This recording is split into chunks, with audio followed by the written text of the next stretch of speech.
Of you. इसके पहले मैंने आपको अभिकारी शब्द पढ़ाया था, जिसे अव्यय भी कहते हैं। अव्यय के चारों भेद, क्रिया विशेषण, संबंध बोधक, समुच्चय बोधक और विस्मयादि बोधक, ये जो 4 भेद हैं मैंने इन्हें पढ़ा दिया था। उसके बाद आपको याद करने के लिए कहे थे। उसके बाद मैंने अभ्यास बनाने के लिए दिया था, जिसमें कि क्रिया विशेषण का सॉल्यूशन मैंने भेज दिया था। उसके बाद समुच्चय बोधक, संबंध बोधक और विस्मयादि बोधक का सॉल्यूशन मैं आज भेज रहा हूँ। जहाँ पर भी आपने गलती की होगी या समझ में नहीं आया होगा तो आप इसे देख लेंगे और सुधार लेंगे और अच्छी तरह समझ लेंगे। तो सबसे पहले अव्यय में है समुच्चय बोधक। तो आप जानते हैं कि समुच्चय बोधक का काम है 2 वाक्यों या 2 शब्दों को आपस में जोड़ना। जो शब्द 2 वाक्यों या 2 शब्दों को आपस में जोड़ते हैं उसे समुच्चय बोधक शब्द कहते हैं। तो सबसे पहला प्रश्न है, निम्नलिखित वाक्यों में समुच्चय बोधक शब्दों को रेखांकित कीजिए। तो ये सारे यहाँ पर 5 वाक्य दिए गए हैं। इसमें से आपको समुच्चय बोधक शब्द खोजना है, क्योंकि आप जानते हैं कि जो शब्द 2 शब्द और 2 वाक्यों को जोड़ते हैं उन्हें समुच्चय बोधक शब्द कहते हैं। तो आप इसमें देखेंगे कि कौन ऐसे शब्द हैं जो कि 2 वाक्यों या 2 शब्दों को जोड़ रहे हैं। तो सबसे पहले हम काम में आते हैं। केले और सेब मेज पर रखे हैं। यहाँ पर और शब्द है जो कि केले सेब को आपस में जोड़ते हैं। इसमें और शब्द है जो कि समुच्चय बोधक शब्द है। मैं घर आ रही थी किंतु वर्षा होने लगी। यहाँ पर देखिए 2 वाक्य है। मैं घर आ रही थी पहला वाक्य है, दूसरा वाक्य है वर्षा होने लगी। यहाँ पर किंतु शब्द है जो कि 2 वाक्यों को जोड़ते हैं। जल्दी चलो नहीं तो ट्रेन छूट जाएगी। इसमें भी 2 वाक्य हैं, जल्दी चलो ट्रेन छूट जाएगी। इन दोनों वाक्यों को जोड़ने के लिए जो शब्द हैं वह है नहीं तो। इसमें नहीं तो समुच्चय बोधक शब्द हैं। आज कहानी या लोरी सुनाओ। कहानी या लोरी, इसमें भी या कहानी और लोरी को जो जोड़ने वाले शब्द हैं वे या हैं। तो या क्या है? समुच्चय बोधक शब्द है। सुधीर बीमार है इसलिए नहीं आया। यहाँ पर भी देखिए सुधीर बीमार है एक वाक्य है, नहीं आया दूसरा वाक्य है। इसमें इसलिए जो शब्द है वे 2 वाक्यों को जोड़ते हैं। तो इसलिए क्या है? समुच्चय बोधक शब्द है। दूसरा में है उचित समुच्चय बोधक शब्द लिखकर रिक्त स्थानों की पूर्ति कीजिए। और यहाँ पर आपको 2 विकल्प दिया गया है। इसमें से आपको चुनना है कि सेंटेंस के अनुसार, वाक्य के अनुसार इसमें कौन सा समुच्चय बोधक शब्द उचित होगा। तो काम है राम सीता बन को गए। चूँकि आप जानते हैं कि राम के साथ सीता भी बन गई थी, तो यहाँ पर और का प्रयोग होगा, या का प्रयोग नहीं होगा। या का प्रयोग वहाँ पर होता है जहाँ पर हमको दोनों में से किसी एक को चुनना होता है। लेकिन यहाँ पर राम और सीता दोनों गए थे, तो हमको दोनों में से किसी एक को चुनना नहीं है, बल्कि दोनों गए थे, इसलिए यहाँ पर और का प्रयोग होगा। मीरा ने कहा उसे खिलौना चाहिए। मीरा ने कहा कि, जहाँ पर 2 वाक्यों को जोड़ता है वहाँ पर ह्रस्व ईकार वाला की होता है, दीर्घ ईकार वाला की नहीं होता है, बल्कि ह्रस्व ईकार वाला की होता है। तो यहाँ पर होगा ह्रस्व की। मेहनत कर लो अच्छे अंक ला सको। यहाँ पर ताकि अच्छे अंक ला सको, यहाँ पर ताकि होगा। वरना का प्रयोग वहाँ पर होता है जहाँ पर किसी को हम वर्ण करते हैं या किसी को हम धमकाते हैं। लेकिन यहाँ पर है कि मेहनत कर लो ताकि अच्छे अंक ला सको। 4 बज गए हैं, मोहन स्कूल से नहीं आया। 4 बज गए हैं परंतु मोहन स्कूल से नहीं आया। यहाँ पर परंतु होगा। तुम पढ़ो या ना पढ़ो मैं तो अवश्य जाऊँगा। यहाँ पर या का प्रयोग होगा क्योंकि यहाँ पर या सुटेबल है। तीसरा में है निम्नलिखित समुच्चय बोधक शब्दों का प्रयोग करके वाक्य लिखिए। किंतु का प्रयोग करना है हमें। मैं पढ़ने वाला था किंतु बिजली चली गई। या तुम भात खाओगे या रोटी, बता दो। लेकिन मैं विद्यालय गया था लेकिन शिक्षक नहीं थे। अथवा तुम कहानी पढ़ो अथवा कविता, मुझे कोई फर्क नहीं पड़ता। रचनात्मक कार्य में देखिए, नीचे वर्ग में से समुच्चय बोधक शब्द को छांटना है। उसमें से मैंने छांट कर यहाँ पर लिखा है तथा, तो, और, किंतु, मगर, लेकिन, वरना, तथापि, अगर, अथवा, इसलिए। ये सारे शब्द समुच्चय बोधक शब्द हैं। इसके बाद आपका है लिखित प्रश्न।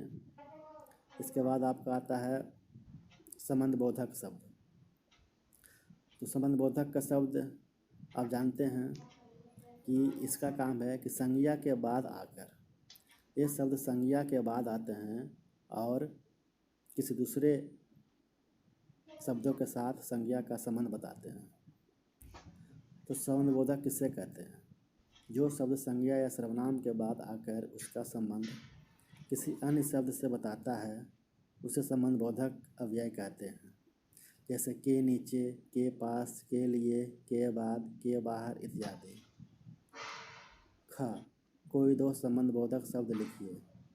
उत्तर, के सामने, के बाद। और बहुत सारे हैं लेकिन यहाँ पर 2 लिखने बोल रहा है इसलिए मैंने आपके सामने 2 लिखा है। दूसरा, निम्नलिखित वाक्यों में से संबंध बोधक शब्दों पर गोला लगाइए तथा लिखिए। अब यहाँ पर आपको देखना है कि कौन संज्ञा के बाद कौन शब्द है जो कि संज्ञा का संबंध किसी और शब्द के साथ बताता है। तो का में मेज के नीचे बिल्ली बैठी है। अब देखिए मेज संज्ञा है, उसके बाद के नीचे है जो बिल्ली के साथ संबंध का बोध कराता है, इसलिए के नीचे क्या है? संबंध बोधक शब्द है। खा, सुहेल के पीछे रोहित खड़ा है। यहाँ पर सुहेल संज्ञा है, इसके बाद रोहित संज्ञा है और दोनों के बीच कौन शब्द है जो कि संबंध को बता रहा है? उसके बाद फर्श के ऊपर दूध गिरा है। इसमें है के ऊपर, घा में है के लिए, अंगा में है के अंदर, चा में है के मारे। तो ये सारे जो शब्द हैं संज्ञा के बाद आकर संज्ञा का संबंध किसी और शब्द के साथ बताता है। तीसरा है कोष्ठक में दिए गए उचित संबंध बोधक शब्दों से रिक्त स्थान भरिए।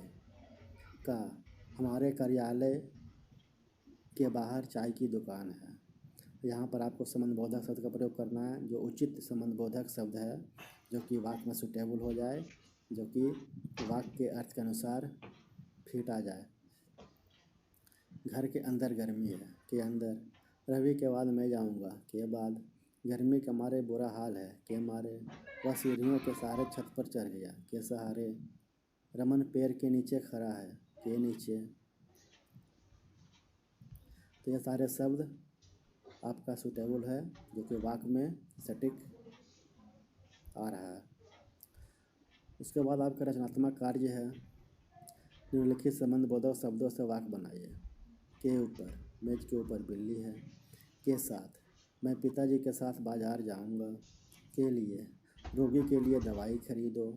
के चारों ओर, विद्यालय के चारों ओर वृक्ष हैं। के अंदर, घर के अंदर गर्मी है। के विपरीत, मोहन के विपरीत सोहन बैठा है। उसके बाद आपका है विस्मयादि बोधक शब्द जिसका काम है कि आपके मन के भाव को प्रकट करना। हर्ष, उल्लास, शोक, घृणा, आपके मन में जो भी जैसा भाव आते हैं उस भाव को आप अपने शब्दों के द्वारा प्रकट करते हैं। तो विस्मयादि बोधक उन्हीं शब्दों को कहते हैं जो आपके भाव को प्रकट करते हैं। तो देखिए सबसे पहले कोई 4 विस्मयादि बोधक शब्द लिखिए। 4 विस्मयादिबोधक शब्द निम्नलिखित हैं। वाह, शाबाश, सावधान, हाय हाय। खा, विस्मयादिबोधक शब्दों के साथ किस चिन्ह का प्रयोग किया जाता है? उदाहरण देकर समझाइए। विस्मयादिबोधक शब्दों के साथ विस्मयादि सूचक चिन्ह का प्रयोग किया जाता है। जैसे बाप रे, बाप रे के बाद जो मैंने चिन्ह दिया है उसे कहते हैं विस्मयादिबोधक शब्द चिन्ह। इसे कहते हैं विस्मयादि सूचक चिन्ह, और ये आपको विस्मयादिबोधक शब्द के साथ देना अनिवार्य है। अगर आप विस्मयादिबोधक शब्द के साथ नहीं देते हैं तो वे शब्द विस्मयादिबोधक शब्द नहीं माना जाएगा, इसलिए इस चिन्ह को देना अनिवार्य है। छी, आहा, उफ इत्यादि। दूसरा, निम्नलिखित वाक्यों के आगे उचित विस्मयादिबोधक शब्द लिखिए। आहा, कितना सुंदर उपवन है। यहाँ पर कितना सुंदर उपवन है, तो यहाँ पर हमें खुशी होती है, हर्षोल्लास होती है। यहाँ पर हमें किसी भी चीज़ को देखकर मन में तृप्ति होती है, तो वहाँ पर आहा, वाह, ये सभी शब्दों का प्रयोग करते हैं।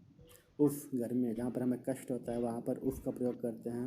आप कब आए, जहाँ पर हमें आश्चर्य होता है, अचानक कोई आ जाता है, आश्चर्य होता है, तो वहाँ पर अरे का प्रयोग करते हैं। हे प्रभु, जहाँ पर हमें किसी को संबोधित करना होता है या किसी से दया की भीख मांगते हैं, तो वहाँ पर हे प्रभु का प्रयोग करते हैं।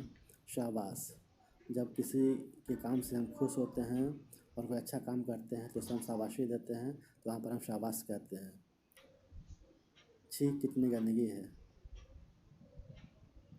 यहाँ पर मैंने विस्मयादि सूचक चिन्ह देना भूल गया है, इसलिए आप लोग दे देंगे।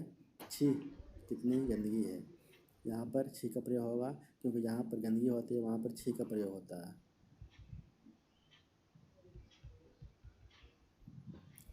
तीसरा है, निम्नलिखित विस्मयादिबोधक शब्दों से वाक्य बनाइए। वाह, वाह, तूने क्या खेल दिखाया। बाप रे, बाप रे, इतना बड़ा सांप। सावधान, सावधान, आगे खतरा है। अरे, अरे, तुम कब आए।